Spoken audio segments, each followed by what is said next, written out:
സർവം കൃഷ്ണാർപ്പണമസ്തു. ഒരു നിമിഷം കണ്ണുകൾ അടച്ച് ചിന്തിച്ചു നോക്കൂ.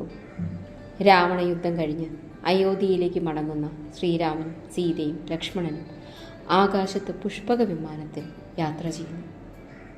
അപ്പോൾ താഴെ കാണുന്ന ഒരു പച്ചപ്പുള്ള ദേശം സീതാദേവിയുടെ മനസ്സിനെ വല്ലാതെ ആകർഷിച്ചു. രാമ, ഈ സ്ഥലം എത്ര മനോഹരം എന്ന് സീതാദേവി പറഞ്ഞപ്പോൾ പുഷ്പക വിമാനം ആകാശത്ത് നിന്ന് മന്ദമായി താഴേക്കിറങ്ങി. ആ സ്ഥലം തന്നെയാണ് ഇന്ന് പത്തനംതിട്ട ജില്ലയിലെ കവിയൂർ. അവിടെ ശ്രീരാമൻ ഒരു ദിവ്യമായ തീരുമാനമെടുത്തു. രാവണവധത്തിനു ശേഷം ശിവനെ ആരാധിക്കണമെന്ന് കരുതി ഇവിടെ ഒരു ശിവലിംഗം പ്രതിഷ്ഠിക്കണമെന്ന് തീരുമാനിച്ചു. അതിനായി ശ്രീരാമൻ തൻ്റെ വിശ്വസ്ത ഭക്തനായ ഹനുമാനെ വിളിച്ചു.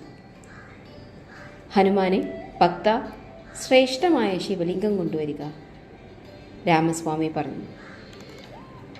ഹനുമാൻ സ്വാമി അതിവേഗം പുറപ്പെട്ടു.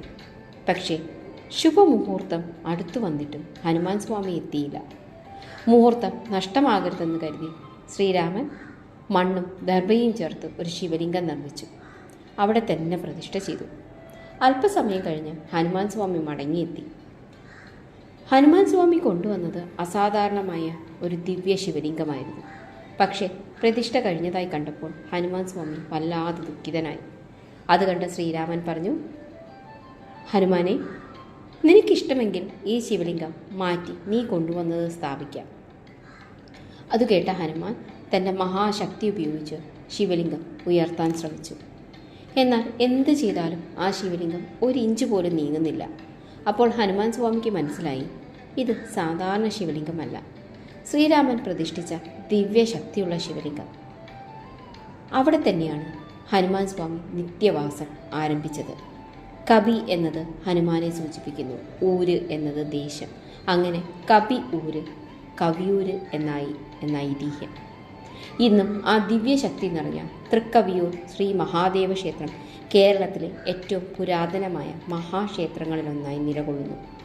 ചരിത്രം പറയുന്നത് ഇവിടെ കണ്ടെത്തിയ 1951-52 കാലത്തെ ശിലാശാസനങ്ങളിൽ ഈ ക്ഷേത്രത്തിൽ 1000-ലേറെ പഴക്കങ്ങളുണ്ടെന്ന് തെളിയിക്കുന്ന കാര്യങ്ങളുണ്ട് എന്നാണ്. ഈ ക്ഷേത്രത്തിൻ്റെ വാസ്തുശില്പം അത്ഭുതകരമാണ്. വൃത്താകൃതിയിലുള്ള 53 അടി വ്യാസമുള്ള ശ്രീകോവിൽ കേരളത്തിലെ ഏറ്റവും പഴക്കമുള്ള വട്ട ശ്രീകോവിലുകളിലൊന്നാണ്. ഇവിടുത്തെ ദാരുശില്പങ്ങൾ ലോകപ്രശസ്തമാണ്. ഓരോ ശില്പവും ഭാരതീയ സംസ്കാരത്തിൻ്റെ ആഴമുള്ള ആത്മീയത പറയുന്നു. നാലമ്പലത്തിൻ്റെ വടക്ക് പടിഞ്ഞാറ് ഭാഗത്ത് ഹനുമാൻ സ്വാമിയുടെ സാന്നിധ്യം ഈ ക്ഷേത്രത്തിൻ്റെ പ്രത്യേകതയാണ്. അതുകൊണ്ട് തന്നെയാണ് ഭക്തർ വിശ്വസിക്കുന്നത്, കവിയൂർ മഹാദേവനെ ദർശിച്ചാൽ ശിവനും ഹനുമാനും ഒരുമിച്ച് അനുഗ്രഹം നൽകും എന്നത്. ഈ ക്ഷേത്രം വാസ്തുശാസ്ത്രവും പുരാണവും ഭക്തിയും ചരിത്രവും ഒന്നിച്ചു ചേരുന്ന ഒരു അത്ഭുതമാണ്. അതുകൊണ്ട് പുരാവസ്തു ഗവേഷകർ പോലും പറയുന്നു, ഇന്ത്യയിലെ മഹത്തായ ക്ഷേത്രങ്ങളിലൊന്നാണ് കവിയൂർ മഹാദേവ ക്ഷേത്രം. നിങ്ങൾ ഒരിക്കലെങ്കിലും ഈ ദിവ്യക്ഷേത്രം സന്ദർശിച്ചിട്ടുണ്ടോ? ഇല്ലെങ്കിൽ ഒരിക്കൽ കവിയൂരിലെത്തി തൃക്കവിയൂരപ്പനെ ദർശിക്കൂ. കാരണം 1000 വർഷങ്ങളുടെ ചരിത്രം ഇന്നും ഇവിടെ ജീവിച്ചു നിൽക്കുന്നു. സർവം കൃഷ്ണാർപ്പണമസ്തു. നന്ദി.